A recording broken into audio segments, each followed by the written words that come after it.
ये कहानी है गंगा नदी के किनारे बसे एक गांव गंगापुर की। रात का समय है, घना अंधेरा छाया हुआ है। गांव के सारे लोग अपने घरों में गहरी नींद में सो रहे हैं। तभी बाहर बिजली कड़कने लगती है, हवाएं जोर जोर से चलने लगती हैं। भाई, बाहर बहुत तेज बारिश हो रही है, सारे कपड़े अंदर कर लो। अरे, काफी दिनों बाद बारिश हुई है, तुम कपड़ों की बात कर रहे हो? मैं तो कहता हूँ कि चलो बारिश में नहाते हैं, मजे करते हैं। गांव के लोग भी बारिश में नहाने लगते हैं, एक दूसरे पर पानी की छींटे मारते हैं, मस्ती करने लगते हैं। भाई, खेतों में सब्जियां सूख रही थी, अच्छा हुआ बारिश आ गई। भैया, सिर्फ सब्जियां ही नहीं बची, गांव में पानी की इतनी किल्लत हो गई थी कि भैंस भी दूध नहीं, सीधा मिल्क पाउडर दे रही थी। धीरे धीरे बारिश और तेज होने लगती है। ऐसी मूसलाधार बारिश पहले कभी नहीं देखी गई। देखते ही देखते पानी लोगों की कमर तक आने लगता है। तूफान, बिजली का कड़कना और मूसलाधार बारिश का माहौल भयानक लगने लगता है। लोगों के घरों में पानी घुसने लगता है, उनके घर गिरने लगते हैं। सबको उठाओ, वरना कोई नहीं बचेगा। मदन और माधव गांव के सारे लोगों को उठाते हैं। गांव वाले पानी से बचने के लिए अपने घरों की छतों पर चले जाते हैं, लेकिन बारिश रुकने का नाम ही नहीं लेती। अब पानी छतों को छूने लगता है। मदन और माधव अपने बेटों आर्यन और कबीर को लेकर छत पर बैठे हैं। मुझे तो लगता है कि अब पानी छत पर भी आ जाएगा। हमें तो तैरना आता है, लेकिन आर्यन और कबीर का क्या करेंगे? पापा, मुझे भूख लगी है। हाँ, मुझे भी। हे भगवान, चाहे हमारी जान ले लो, लेकिन हमारे बच्चों को बचा लो। माधव और मदन रोने लगते हैं, उनकी आंखों से आंसू बहने लगते हैं।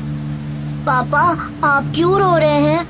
वैसे ही नीचे इतना पानी है, आपके आंसुओं से और पानी बढ़ेगा ही। तभी एक बादल उड़ता हुआ आता है, माधव और मदन के पास रुकता है। तुम कौन हो? मैं बादल हूँ, आप लोगों को बचाने आया हूँ। तुम्हारी बारिश की वजह से ही मेरा गांव डूबने वाला है, और कह रहे हो कि बचाने आए हो? मैं नहीं डूबा रहा, ये सब मॉन्स्टर बादल की वजह से हो रहा है। मैं उसे ज्यादा देर तक रोक नहीं सकता। आप लोग किसी सुरक्षित जगह पर चले जाइए। हम तो तैर कर चले जाएंगे, लेकिन मेरे बच्चों का क्या होगा? उन्हें मैं अपने साथ ले जाऊंगा, लेकिन मैं तुम पर भरोसा कैसे करूं कि तुम इन दोनों को बचा लोगे? मुझ पर भरोसा करने के अलावा आपके पास और कोई रास्ता भी तो नहीं है। अभी सिर्फ मैं ही हूँ जो इन दोनों को बचा सकता है। आर्यन, हम लोग बादल पर बैठकर चलते हैं। आर्यन और कबीर दोनों बादल पर बैठते हैं और आकाश में उड़ जाते हैं। मुझे तो डर लग रहा है, कहीं बादल बीच में फट ना जाए। अब तुम लोग निश्चिंत रहो, मुझे अपना दोस्त मानो और मुझ पर भरोसा करो। सच्ची? मुच्ची। कबीर और आर्यन बादल पर बैठकर आकाश में उड़ रहे हैं, ऊपर से गांव का नजारा देख रहे हैं। उन्हें पूरा गंगापुर गांव दिख रहा है। सारे लोग छतों पर हैं। कबीर और आर्यन को उनके पापा दिखते हैं। अभी 2 मिनट पहले ही गांव से आए, देखो मेरे पापा कितने छोटे हो गए। हाँ, गांव के सारे लोग हमसे भी छोटे दिख रहे हैं। तभी कबीर और आर्यन देखते हैं कि सामने एक हवाई जहाज आ रहा है। भाई, ये क्या है? ये हवाई जहाज है। ये इतना बड़ा कैसे हो गया? पहले तो गांव से देखते थे, बहुत छोटा लगता था। तुम इसे पास से देख रहे हो, इसीलिए बड़ा लग रहा है। गांव के लोग तुम्हें दूर से दिख रहे हैं, इसीलिए छोटे लग रहे हैं। बादल एक हरे भरे जंगल के ऊपर आता है। बड़े बड़े पेड़ और झरने दिख रहे हैं। देखो, यहाँ कितने सारे पेड़ हैं। लगता है जैसे हम किसी घने कालीन पर चल रहे हैं। इस घने जंगल में तो शेर भी होगा ना? अगर शेर होगा भी तो हमें क्या, हम तो बादल पर बैठे हैं। बादल, मुझे भूख लगी है, खाना मिल जाएगा? हाँ, चलो, मैं तुम्हें अपनी रसोई में ले चलता हूँ, स्वादिष्ट खाना खिलाऊंगा।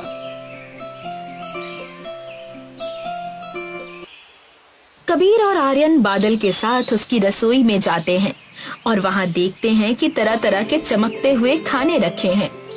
ये क्या है? ये इंद्रधनुष की मिठाई है। वो कौन सी मिठाई है? ये मूनलाइट मिल्क शेक है। कबीर और आर्यन जी भरकर मिठाई खाते हैं और मिल्क शेक पीते हैं। वाह, क्या मिठाई है, मजा आ गया। आज तक मम्मी पापा ने भी ऐसी मिठाई नहीं खिलाई। चलो अब मैं तुम्हें सूरज का गांव दिखाता हूँ। बादल दोनों बच्चों को लेकर सूरज के गांव चला जाता है। यहाँ आसमान नारंगी और गुलाबी रंगों से भरा है और छोटे छोटे सूरज के टुकड़े हवा में उड़ रहे हैं। आर्यन और कबीर उन्हें दौड़ दौड़ कर पकड़ रहे हैं। कितना प्यारा सूरज है ना। यहाँ का आसमान देखो, कितना सुंदर लग रहा है।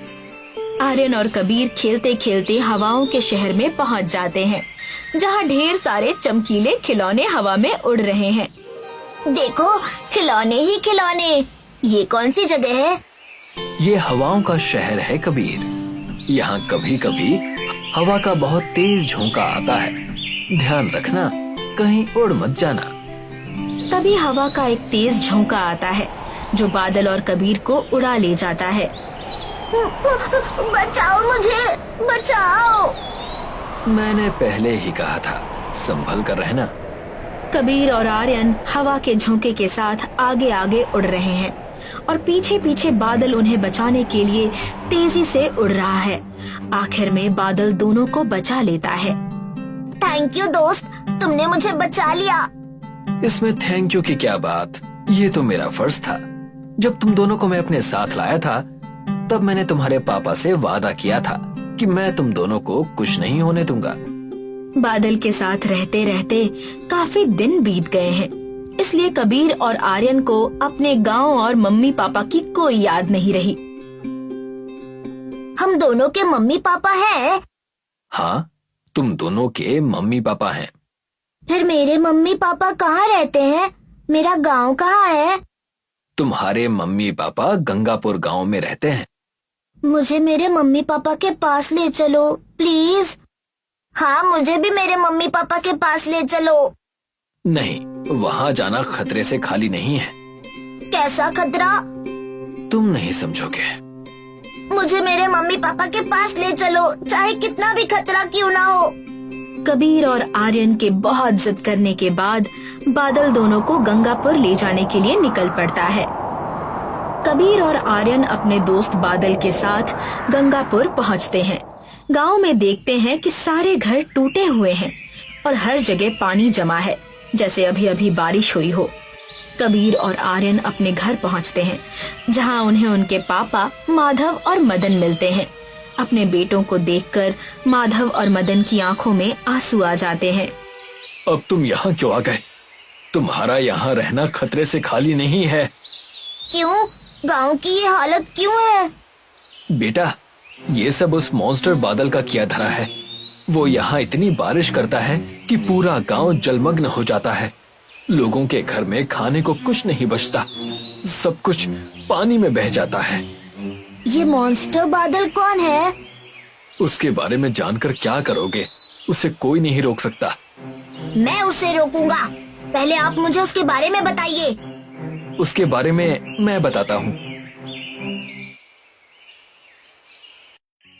राजनीपुर नाम का एक गांव था, जहां पर दो दोस्त विशाल और आयुष्मान रहते थे। आयुष्मान को खाना बहुत पसंद था, मगर उसके माता पिता गरीब थे। विशाल गांव के सबसे अमीर व्यक्ति का बेटा था। एक दिन आयुष्मान विशाल के पास आता है। अरे विशाल, क्या हुआ? आजकल तू बाहर ज्यादा घूमता क्यों नहीं? यार, बहुत काम रहता है, स्कूल जाना होता है और पापा मुझे अपने काम पर भी लेकर जाते हैं। अब मेरे पापा तेरे पापा जैसे थोड़ी हैं कि अपने बच्चों को स्कूल भी ना भेजें। हाँ, बात तो सही है, मगर मेरे पिता हर दिन मेरे लिए खाना बनाकर मुझे खिलाते हैं और मेरे पिता मुझे नए कपड़े देते हैं और जब भी उन्हें समय मिले मुझे घुमाने भी ले जाते हैं और कभी कभी तो बिठाकर मुझे जिंदगी के बारे में भी सिखाते हैं। अच्छा छोड़, जाने दे। कुछ खाएगा? क्योंकि मैं तुझे तेरे पिता के बनाए खाने से भी अच्छा खाना खिलाऊंगा। वैसे ये मुमकिन तो नहीं है, मगर तू मुझे वड़ा पाव खिलाने ले चल। जब मैं बड़ा हो जाऊंगा तो इस गांव का सबसे बड़ा ढाबा खोलूंगा। और सुन, तुझे मैं उसमें काम पर भी रखूंगा, तो अभी से अच्छे से काम करने की सोच ले। विशाल आयुष्मान को लेकर वड़ा पाव खाने जाता है। 20 साल बाद विशाल गांव में एक बड़ा ढाबा खोल देता है और आयुष्मान अपने पिता के साथ उनके खेत में काम करने लगता है। एक दिन विशाल आयुष्मान को अपने ढाबे पर बुलाता है। विशाल अपने ढाबे में किसी बड़े व्यक्ति से बात कर रहा था। तभी ढाबे के अंदर आयुष्मान आ जाता है। विशाल, बाहर जा। मगर बाहर जा, बाद में आना। आयुष्मान ढाबे से बाहर आ जाता है। थोड़ी देर बाद वो व्यक्ति ढाबे से चला जाता है और विशाल आयुष्मान को ढाबे में बुलाता है। आओ आओ आयुष्मान।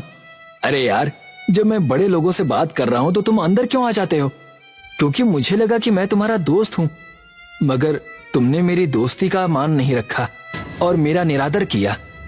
अच्छा देख आयुष्मान, बचपन में तेरे पर रहम करके मैंने तुझे बहुत खिलाया है। अब एक मेहरबानी तुझ पर और कर रहा हूँ। खेती छोड़ अपने पिताजी की और यहाँ आजा काम करने के लिए। नहीं, मैं जहाँ हूँ वहीं ठीक हूँ और खुश हूँ। खुश? तो खुद को देखता है कि नहीं? यहाँ का सबसे अमीर व्यक्ति मैं हूँ आयुष्मान। मेहरबानी कर रहा हूँ तुझ पर, आजा। क्या मेहरबानी मेहरबानी लगा रखी है? तू मुझे मेरा दोस्त लगता था, इसलिए तेरी मेहरबानी को मैं दोस्ती समझता था। तू मेरा दोस्त नहीं है, गरीब कहीं का। तेरे जैसे लोगों को मैं अपने साथ खड़ा ना रखूं। चल निकल, अभी निकल जाए यहाँ से। आयुष्मान ढाबे से निकल जाता है और अपने पिता के पास उनके खेत में जाने लगता है। जैसे ही वो अपने खेत में पहुंचता है, वो देखता है कि उसके पिता के सिर पर बादल मंडरा रहा है। पिताजी, ये बादल ये कैसे? मुझे माफ कर देना बेटा, मैं तुम्हें वो सब नहीं दे पाया जो तुम्हें मिलना चाहिए था। ये बादल हमारे पूर्वजों की देन है, जो पीढ़ी दर पीढ़ी चली आ रही है। और अब वो समय आ गया है कि ये शक्ति मैं तुम्हें सिखाऊं, मगर इसके लिए मुझे यहाँ से जाना होगा। पिताजी, मैं कुछ समझा नहीं। बेटा, हमारा परिवार अनोखा है। हमारे पास बादलों को अपने वश में करने की शक्ति है, मगर ये जादुई शक्ति पिता बेटे को देता है और फिर गायब हो जाता है। नहीं पिताजी, मैं नहीं चाहता कि आप कहीं जाएं। मैं जैसा हूं खुश हूं, मुझे ये जादू नहीं चाहिए। धैर्य रखना बेटा, और याद रखना, अगर तुम्हारा कोई निरादर करे तो इस पर कभी गुस्सा या फिर वापस इज्जत पाने की कोशिश ना करना, क्योंकि उनका निरादर तुम्हारी कीमत नहीं बताता, बल्कि उनके चरित्र को दिखाता है। इतना कहकर आयुष्मान के पिताजी वहाँ से गायब हो जाते हैं। अचानक से आयुष्मान के गले में एक सोने की चेन आ जाती है, जिस पर सूरज बना हुआ था। पिताजी, नहीं पिताजी! आयुष्मान के इर्द गिर्द बादलों का घेरा आ जाता है। वो एक बादल पर खड़ा हो जाता है, जो उसके पैरों के पास ही था, और बादल उसे आसमान में लेकर जाता है। उसे दूर दूर तक सिर्फ बादल ही दिखते हैं। मैं अपने पिताजी की दी हुई शक्तियों का पूरा इस्तेमाल करूंगा और इन बादलों में एक ढाबा खोलूंगा। अगले दिन आयुष्मान बादलों का इस्तेमाल करके एक नया ढाबा बना लेता है और जमीन पर बादलों को जमा कर लेता है। आयुष्मान नीचे बादलों के पास खड़ा था, तभी एक आदमी वहाँ आता है। ये क्या है? ये बादल है। इस पर अगर आप चढ़ जाएं, तो मैं आपको बादलों के ढाबे पर ले जाऊंगा। बादलों का ढाबा? यानी बादलों के ऊपर ढाबा? जी बिल्कुल। आप बस मुझ पर विश्वास कीजिए और इस बादल पर चढ़ जाइए। फिर मैं आपको अपना ढाबा दिखाऊंगा, जहाँ एक महाराज है जो स्वादिष्ट खाना बनाकर आपको खिलाएगा। वो आदमी बादल पर खड़ा हो जाता है और बादल उसे ऊपर ले जाता है। जैसे ही वो बादल पर ढाबा देखता है, वो कहता है, अरे यहाँ तो सच में ढाबा है, वो भी बादलों से बना हुआ। वहाँ आयुष्मान ने शांतनु नाम के एक महाराज को रखा था, जो खाना बनाता था। शांतनु विशाल का बहुत अच्छा दोस्त था, मगर ये बात उसने छुपा कर रखी थी। आपको कहाँ जाना है? मैं तो दूसरे गांव जमानपुरी जा रहा हूँ। ठीक है, आपको ये बादल आपकी मंजिल तक पहुंचा देगा। सच में?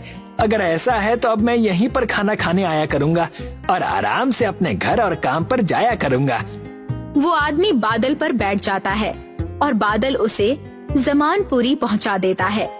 धीरे धीरे गांव के लोग बादलों को जमीन पर देखने लगते हैं और सारे लोग आयुष्मान के ढाबे पर पहुंचने लगते हैं और जहां भी उन्हें जाना होता बादल उन्हें आराम से पहुंचा देता। एक दिन बादल पर विशाल आता है और आयुष्मान को देखकर कहता है, तुमने तो बड़ी तरक्की कर ली आयुष्मान। मैं सोच भी नहीं सकता था कि कोई बादल पर ढाबा भी खोल सकता है। तुम सच में जादूगर हो। मैं नहीं विशाल, मेरे पिताजी। ये शक्ति मुझे मेरे पिताजी से मिली है। आओ कुछ खा लो, जो चाहे खा सकते हो। इसे अपना ही ढाबा समझो। आयुष्मान जमीन पर खाने का सामान लेने चला जाता है। विशाल ढाबे में शांतनु को देखता है। शांतनु, तुम यहाँ क्या कर रहे हो? तुम तो शहर चले गए थे ना? शांतनु वही व्यक्ति था जिससे विशाल बात कर रहा था और जब आयुष्मान ढाबे में आया था तो विशाल ने उसे बाहर भगा दिया था। वो विशाल भाई, मैं शहर जाने ही वाला था, मगर जब मैंने देखा कि कोई इंसान बादलों पर ढाबा बना रहा है तो मैं यहीं रुक गया। तुम खुद सोचो, कौन ऐसा काम छोड़ना चाहेगा? धोखेबाज और झूठे हो तुम। मैं झूठा हूँ? तुम भी कोई अच्छे इंसान नहीं हो। कौन दोस्त अपने दोस्त की इज्जत की धज्जियां उड़ाता है? ये सब छोड़ो विशाल, लेकिन मैं कहता हूँ कि हमें ये ढाबा हथियाना चाहिए। मुझे पता है कि उसे बादलों की शक्ति किस चीज से मिलती है। क्या कहते हो? तुम्हारा ढाबा चलाने का अनुभव और मेरे हाथ का खाना दोनों ही पूरी दुनिया में मशहूर हो जाएंगे। विशाल थोड़ी देर सोचता है। क्यों नहीं, मुझसे अच्छा कोई ढाबा चला सकता है क्या? बस बताओ हमें करना क्या है। बादलों को चलाने के लिए उसके गले में जो चेन है उसकी जरूरत पड़ती है। हमें बस उसे चुराना है। मैं बताता हूँ कैसे। शांतनु विशाल को सारी योजना बताता है। रात होती है। शांतनु और विशाल आयुष्मान के घर पहुँचते हैं। तुम दोनों यहाँ क्या कर रहे हो? विशाल आयुष्मान से कहता है, ये देख, आज मैं अपनी गाय का शुद्ध दूध लाया हूँ। तेरे घर में गिलास तो होगा ना ये दूध पीने के लिए? ला, मैं गिलास में लेकर आता हूँ। नहीं, तू बैठ, मैं लेकर आता हूँ। विशाल रसोई में जाकर 3 गिलासों में दूध लेकर आता है। पहला गिलास वो आयुष्मान को दे देता है और बाकी 2 में से एक शांतनु को और दूसरा अपने लिए रख लेता है। जैसे ही आयुष्मान दूध पीता है वो बेहोश हो जाता है। उसे बेहोश देखकर शांतनु कहता है, वाह, देखा विशाल, हमारी योजना काम कर गई। अब मैं इसकी चेन निकाल लेता हूँ। शांतनु उसकी चेन निकाल लेता है और बाहर आ जाता है। वो उस चेन को खुद पहन लेता है और आसमान की ओर देखकर अपना हाथ ऊपर उठाता है। तभी कुछ बादल उसकी ओर आने लगते हैं। देखा विशाल, ये चेन ही बादलों को अपने नियंत्रण में रखती है। विशाल, तुम बहुत देर से कुछ बोल नहीं रहे हो। क्या हुआ, खुश नहीं हो? मैं तो बहुत खुश हूँ। और मैं भी। तुम तो बेहोश थे ना? बादल शांतनु के पास आकर एक जेल बना देते हैं और शांतनु बादलों की जेल में कैद हो जाता है। तुम्हें लगा इस चेन से मुझे शक्तियाँ मिलती हैं? और तूने सोचा भी कैसे कि मैं अपने बचपन के दोस्त को धोखा दूंगा? जब तूने मुझे योजना बताई थी तभी बादलों के जरिए मैंने सबसे पहले आयुष्मान को ही ये बात आकर बता दी थी। अब हमेशा बादलों पर ही रहना मेरे भाई। नहीं नहीं नहीं।